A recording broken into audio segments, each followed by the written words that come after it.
વિદ્યાર્થી મિત્રો, આજે વાત કરવી છે ધોરણ 9 અને વિષય કમ્પ્યુટરના સંપૂર્ણ નવી બ્લુપ્રિન્ટ આધારિત વિદ્યાર્થી મિત્રો 100% વાર્ષિક પરીક્ષાનું પેપર સોલ્યુશન જોઈશું. એ પહેલા ચેનલની અંદર પ્રથમ વખત આવ્યા છો તો વિદ્યાર્થી મિત્રો ચેનલને ખાસ સબસ્ક્રાઇબ કરી દેવી. વિદ્યાર્થી મિત્રો, OMR ની અંદર લખવાનું રહેશે. તો આપણે જોઈશું આદર્શ પેપર સોલ્યુશન વિભાગ એ ની વાત કરીએ તો તમારા સંપૂર્ણ 50 ગુણના MCQ પૂછાવાના છે. નીચે આપેલા વિકલ્પમાંથી સાચો વિકલ્પ ABCD પસંદ કરી જવાબ લખો. દરેકનો 1 ગુણ રહેશે. નીચેનામાંથી કઈ બાબત એવી છે કે જે ડેટા અને અમલ કરવાની સૂચનાઓને કોમ્પ્યુટર યાદ રાખે છે તે સાથે એકરૂપ છે? તો મિત્રો જવાબ આવશે સંગ્રહિત પ્રોગ્રામનો ખ્યાલ. પ્રશ્ન નંબર 2, નીચેનામાંથી કોમ્પ્યુટરની મેમરી શેનો સંગ્રહ કરે છે? તો આપેલા બધા વિકલ્પ સાચો આવશે ડી જવાબ. પ્રશ્ન નંબર 3, ખાલી જગ્યા ડિવાઇસ સમયનો બચાવ કરે છે અને ટાઈપ દ્વારા થતી ભૂલોને ટાળે છે? તો સ્કેનિંગ ડિવાઇસ.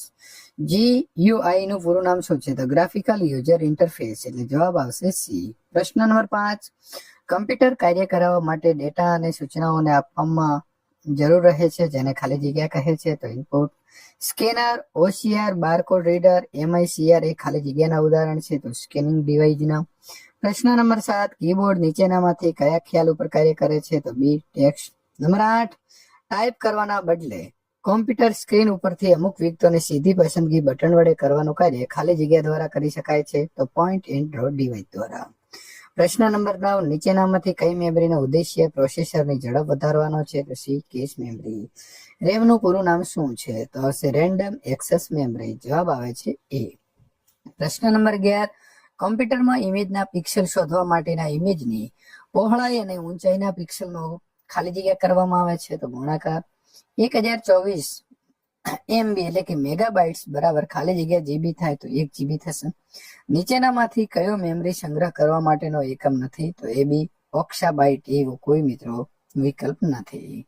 નીચેનામાંથી સુપર કોમ્પ્યુટરના કાર્યો કયા છે? તો ઉપયુક્ત તમામ. એટલે કે હવામાનની આગાહી કરી શકે છે, અણુ શક્તિનું પરીક્ષણ અને પરમાણુ મોડેલિંગ. ઘણીવાર કર્નલ સાથે ફક્ત શું આવે છે? તો નિઃશુલ્ક OS.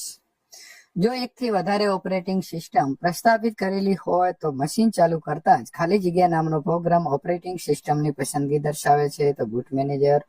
મલ્ટિપલ નું પૂરું નામ શું થશે? તો multi picture information and computering service. ઉબુન્ટુની આવૃત્તિ 10.04 LTS માં LTS શું છે? તો લોંગ ટર્મ સપોર્ટ છે.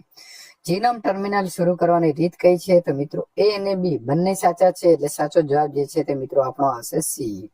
તસવીર ઇમેજ ફાઇલ ખોલવા માટે સામાન્ય રીતે કયા પ્રોગ્રામનો ઉપયોગ થાય છે? તો મિત્રો આઈ ઓફ જીનોમ. એટલે કે ડી ઓપ્શન સાચો છે.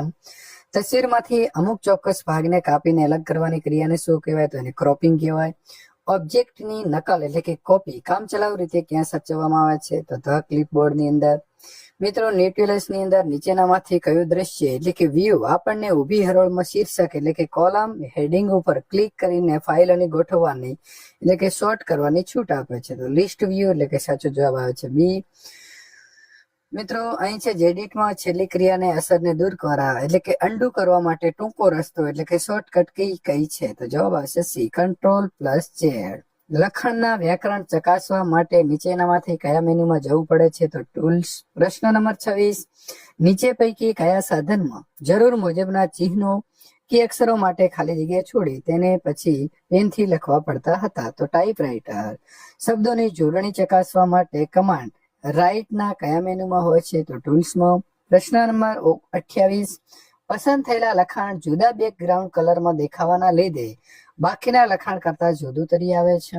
આ પસંદ થયેલા લખાણને શું કહેવાય? તો બ્લોક. એટલે કે એ.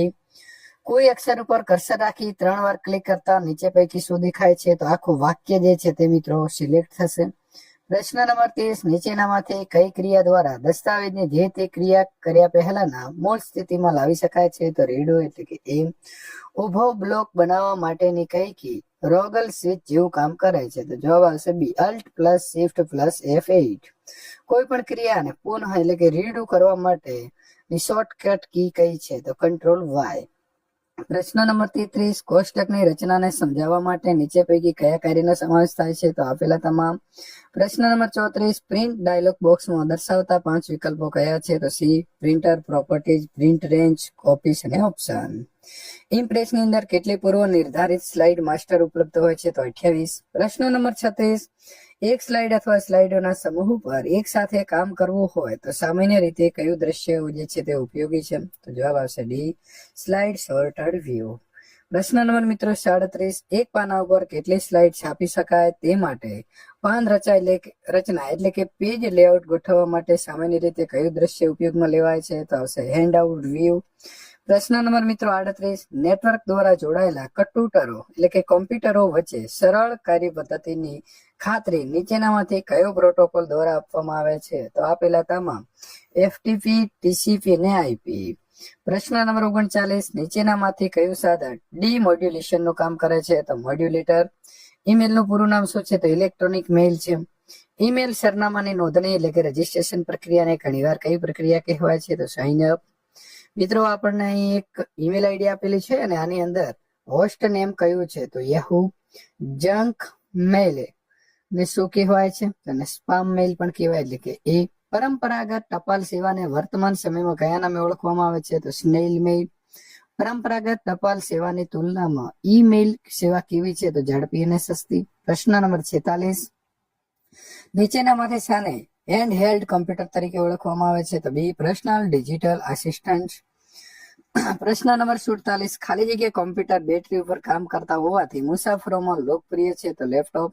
પીસી નું પૂરું નામ જણાવો? તો પર્સનલ કમ્પ્યુટર એટલે કે ડી. 49, પ્રક્રિયાને ઝડપ, ઉપયોગ કરતા સાથે માહિતીપૂર્ણ વ્યવહાર અને કોમ્પ્યુટર નેટવર્ક સાથેના જોડાણ બાબત ખાલી જગ્યા પેઢીના કોમ્પ્યુટર વધારે બુદ્ધિમાન હતા? તો 5મી, ખાલી જગ્યા પેઢીમાં મશીન લેંગ્વેજની તકલીફ નિવારણ માટે એસેમ્બલી લેંગ્વેજનો ઉદ્ભવ થયો? તો બીજી પેઢીના કોમ્પ્યુટરની અંદર. વિદ્યાર્થી મિત્રો, આ પ્રકારે તમારા ધોરણના તમામ પેપર સોલ્યુશન મેળવવા માટે અહીંયા આપેલી એન્ડ સ્ક્રીન ઉપર ક્લિક કરીને મેળવી શકશો.